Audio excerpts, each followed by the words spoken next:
Wallakit Palikusi Chandu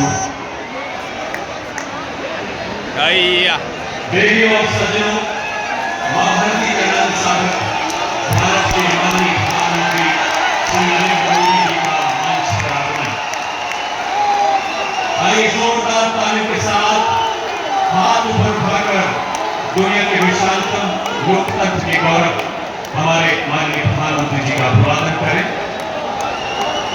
विकसित भारत के संकल्प के शिल्पकार, हर भारतीय की प्रेरणा पुरुष का करतल ध्वनि के जयघोष से वंदन करें, अभिनंदन करें, जो आज 12,000 करोड़ रुपए से अधिक की परियोजनाओं का उपहार देने इस पावन धरती पर पधारे हैं। एक बार जोरदार ताली से पुनः देश के गौरव माननीय प्रधानमंत्री जी का अभिवादन करें। निस्वार्थ मानव सेवा एवं विश्व कल्याण के आदर्शों से पूरी दुनिया का दिल जीतने वाले भारत के माननीय प्रधानमंत्री जी का मिथिलांचल के दिल दरभंगा की दिल धरा पर हम हार्दिक स्वागत, हार्दिक अभिनंदन करते हैं। जीते हैं किसी ने देश को क्या, हमने तो दिलों को जीता है।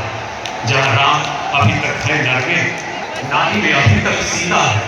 कितने पावन हैं लोग यहाँ, मैं नित नित शीश झुकाता हूँ। भारत का लाडला बेटा हूँ, भारत की बात सुनाता हूँ। मां भारती के इस अद्भुत नाम की